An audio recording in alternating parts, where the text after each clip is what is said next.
Greetings and welcome to week 2 of IT Essentials. I wanted to send out a video just to kind of touch base with everybody. Um, Crazy semester start. Just want to make sure everybody's on track and doing okay. A couple things I wanted to bring your attention. So this week we're supposed to be getting into computer disassembly. Um, the unique thing about this course is the components of actually taking part of a computer, which you're doing remotely, which isn't always the easiest. Um, Thus, the reason for when I put in the announcements about the different options you have to use a PC for labs. If you have a spare PC, great. That's fantastic. That's easy. You can play with that. Again, don't use your primary PC for that. Um, you can also use something called NetLab software.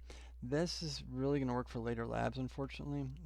I'm logged in, and the labs start with Windows, installing Windows in 3. So it doesn't really help you with these early labs, unfortunately. So this is again the trickiest part of some of this, using a physical PC in one of the labs. A little tricky again because we have to really coordinate due to COVID-19, coordinate to someone being there, being around. I've had a couple of students who have inquired, and we're trying to get that taken care of. So I'm being really flexible on the dates. Don't worry about the due dates as much. It's more about just trying to get that work done, get you in if you want to do it that way. And if you just don't feel comfortable, and also since it's an online class in general, um, you're welcome to use one of the simulators.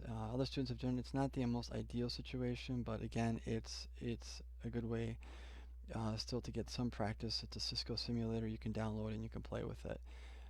Again, I know this is not ideal. It's better for hands-on, but even as an online class, these are different options that you do have. And like I said, as we get further along into the course, when you get into the other labs, like installing Windows and those types of things, you can use NetLabs, but you can also use a virtual PC. We use a product called Oracle VirtualBox, or you can use any virtual software to do it, and there's step-by-step instructions on how to do that. So I just wanted to kind of reiterate that for those of you who might be confused. So again, the first couple weeks, if you go to schedule, and you notice I put schedule and points there if you haven't noticed. So intro to PC hardware and then PC assembly we're doing this week. I'm going to probably bump these dates back even for another week at least to give you extra time depending on whether or not you're trying to get in the lab, you're trying to get a hold of a PC, those types of things. So my concern is that you're just able to do the work. Um, Notice, I think I mentioned before, you might not have seen it, I probably sent too many emails out about the points. Points system is broken down. It's in your grade book, and I also put it here, just kind of straight up 100 points. It's not weighted, so pretty much you can see right away at any time what grades you need. The trick of this class is there's the Cisco component and an Etiquette component. So you're all aware about Cisco because we've got it, and this is where we are. So Chapter 1, Introduction to Personal Computer Hardware, and then Chapter 2, PC Assembly. You can see where everything is. So you follow those along, and then you do the chapter exams for those um, each week. Now, you can pass the Gateway class and get through everything and not pass a Cisco exam, for example. For Cisco, you need to do the hands-on skill assessment, pass the final exam, which I believe was a 75% or higher, and you also need to do what's called the course feedback in Cisco, and you do that at the end. The feedback and the final exam are at the end. The hands-on skill is also at the end, I should say. It's kind of just a kind of an online lab, and sometimes I've been flexible with that, so we'll see what happens this semester. Um, but at any time you can see your points, so it's not weighted where you have to do one or the other. The only thing is to pass and get certified by Cisco, you do need to take the final exam in Cisco. So it's not like you can be like, oh, I've got enough points, I don't need to do this. You can pass the Gateway class, but then you won't be able to pass. You won't get certified by Cisco. So you'll get credit from Gateway, but not that way.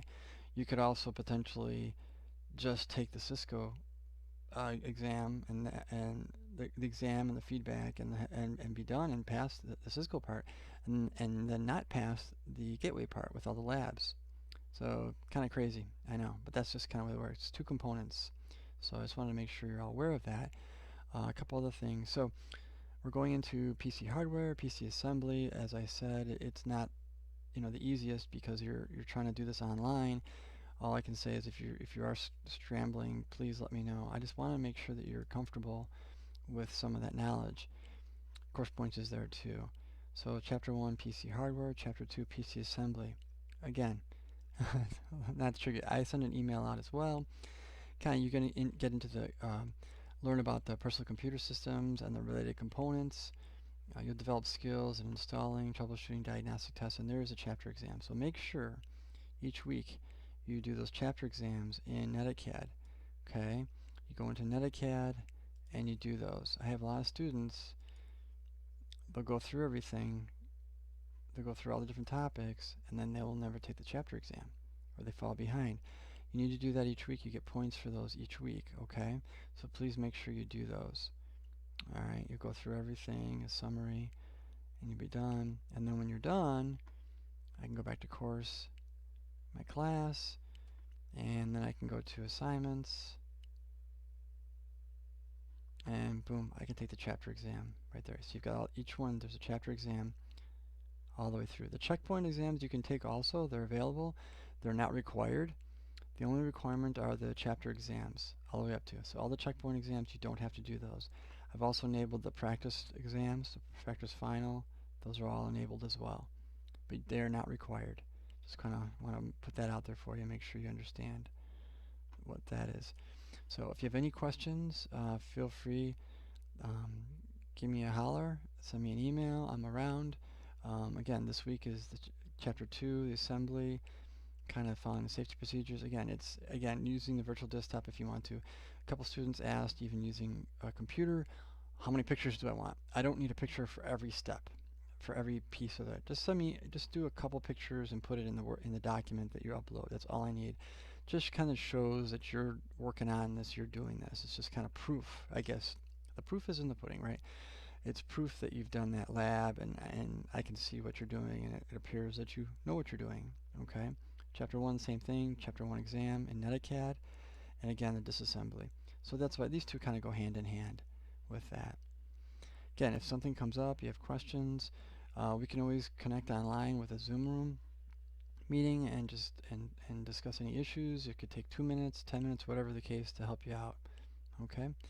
Again, I hope you have a good rest of the week, and let me know if you have anything else. Okay.